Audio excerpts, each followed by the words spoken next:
Cette maquette représente le squelette de la main avec les régions de carpe, métacarpe et les phalanges. On va essayer de représenter sur cette maquette le tendon extenseur au niveau d'un doigt. Par exemple, on va choisir le troisième doigt pour représenter le tendon extenseur avec ses expansions aponeurotiques.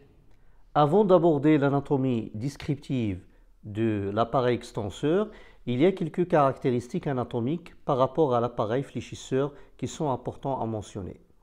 À la coupe, le tendon fléchisseur est rond, alors que le tendon extenseur est plat. Le tendon extenseur ne possède pas de poulie ni de gaine synoviale.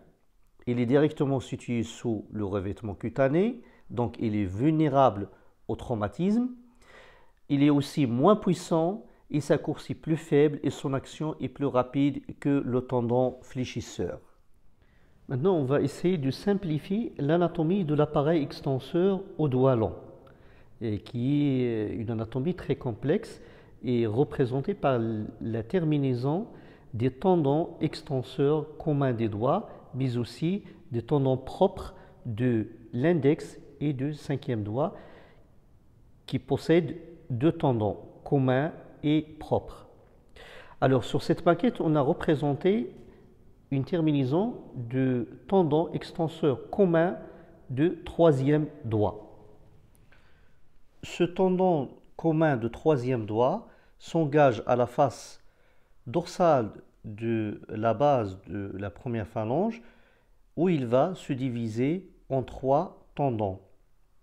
Un tendon médial qui va se terminer sur la base de la deuxième phalange et deux tendons latéraux qui vont se terminer sur la base de la troisième phalange.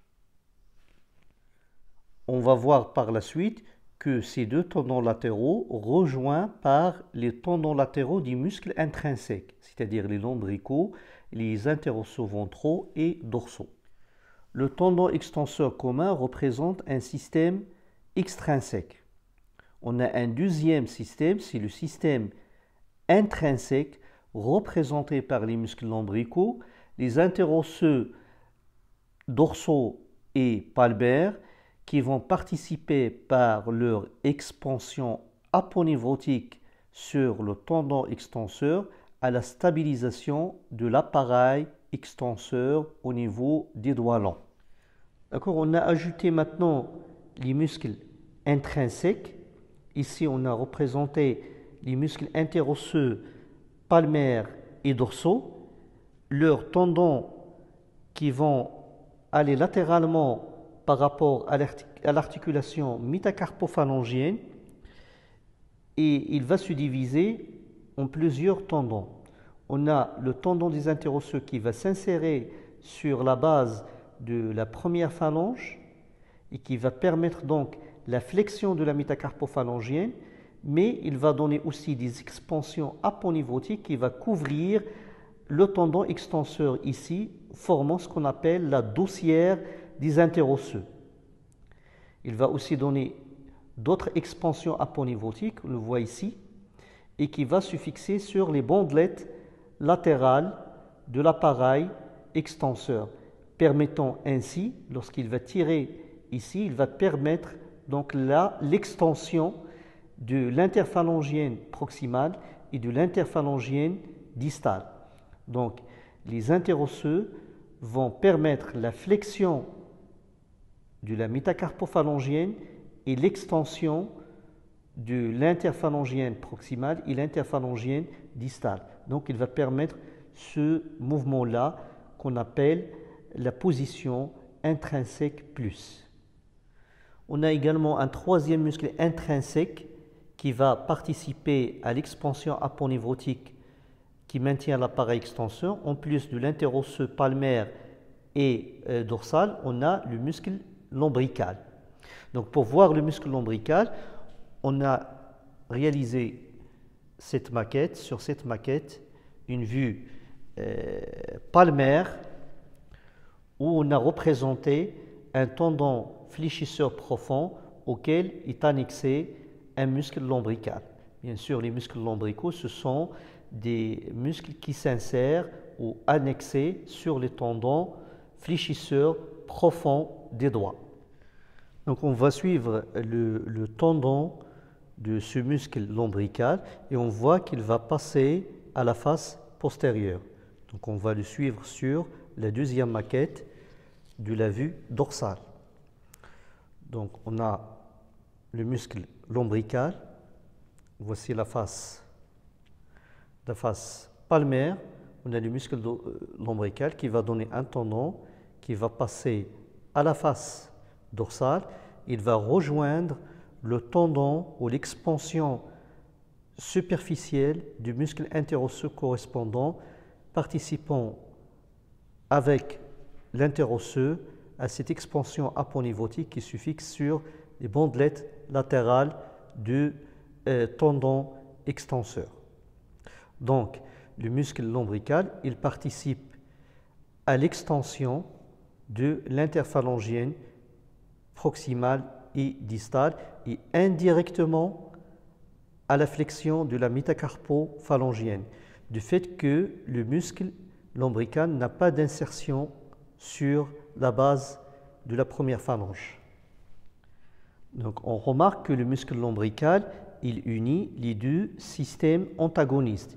Il unit le système fléchisseur au système extenseur.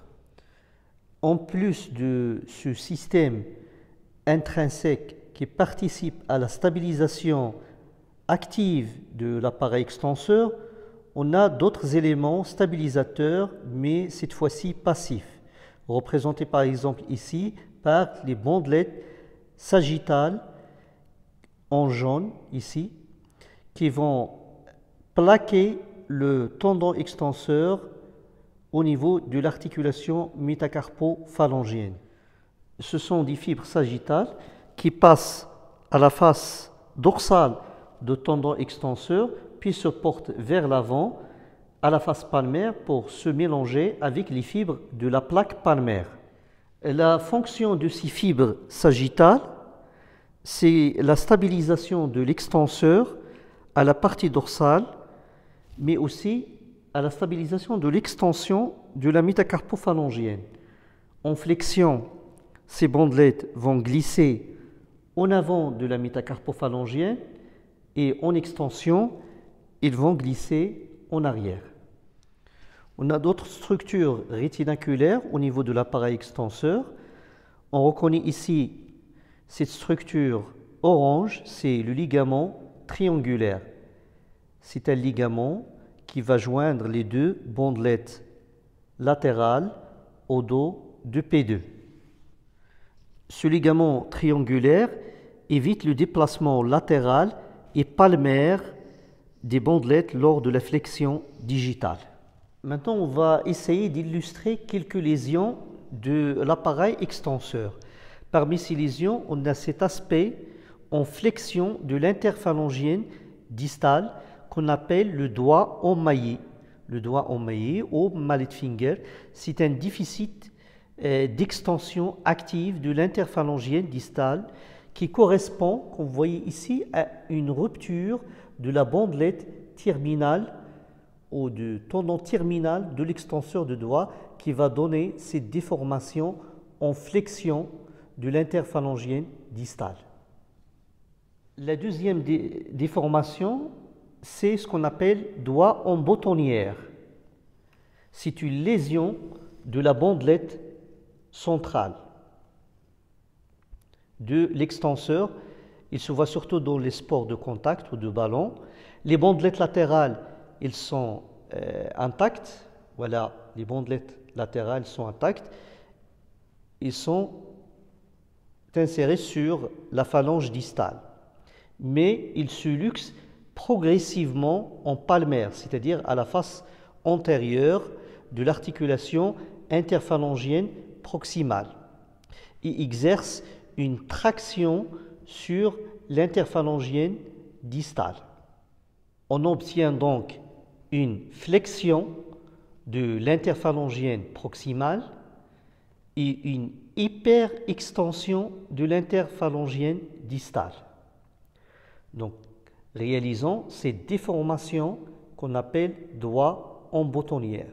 C'est une lésion de la bandelette centrale de tendon extenseur. Les bandelettes latérales intactes.